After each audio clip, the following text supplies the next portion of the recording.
Bonjour, je suis André Polazek de l'Académie IBM et dans cette vidéo je vais vous présenter une petite application que j'ai développée qui permet d'interpréter les chiffres manuscrits grâce à un réseau de neurones à convolution sur une interface dynamique en HTML, CSS, JavaScript animée par la librairie Flask de Python.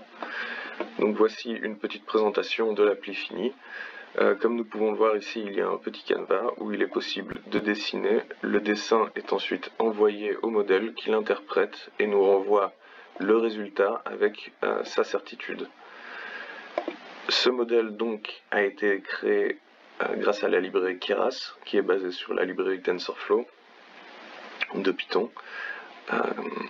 Ici, nous pouvons voir le réseau qui a été formé. Il est formé à base de couches de convolution qui permettent de reconnaître les patterns de couches Likirelu et Maxpooling 2D qui permettent d'en augmenter l'efficacité, le tout répété 3 fois, suivi d'une couche Flatten qui aplatit le résultat pour qu'il puisse être ensuite interprété par un réseau dense dont la sortie est une activation softmax, donc qui nous donne une classification dans un nombre de catégories finies. Ici, les sorties du dataset d'entraînement qui sont traitées afin d'en faire des vecteurs qui peuvent donc être interprétés par la couche de sortie softmax du réseau dense.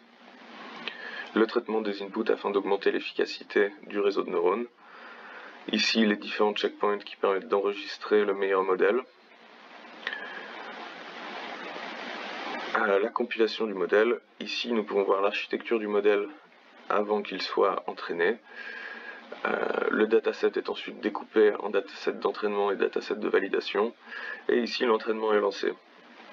Et une fois terminé, on évalue le modèle sur des nouvelles données auxquelles il n'a encore jamais été confronté. Et ici, on peut voir que nous avons 98% de précision et 4% de perte. Ici, nous pouvons voir l'évolution de cette précision donc, et de cette perte au fil des époques. Ici, dans le graphique du haut, nous pouvons voir la perte sur le dataset d'entraînement en bleu et la perte du dataset sur le dataset de validation en orange. Et en dessous, la même chose pour la précision sur les datasets d'entraînement en bleu et de validation en orange. Une fois le modèle entraîné, il est sorti et puis chargé dans Flask qui nous permet d'afficher une page web dynamique.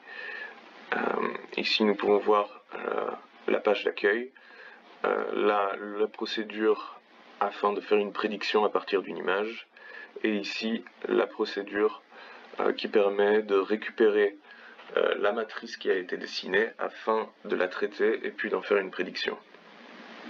Donc voilà, c'était un petit tour de cette petite application que j'ai développée. Si vous voulez vous amuser avec, elle est disponible sur mon site internet polazek.nidemande.com. Et je vous remercie d'avoir regardé cette vidéo et je vous souhaite une très bonne journée.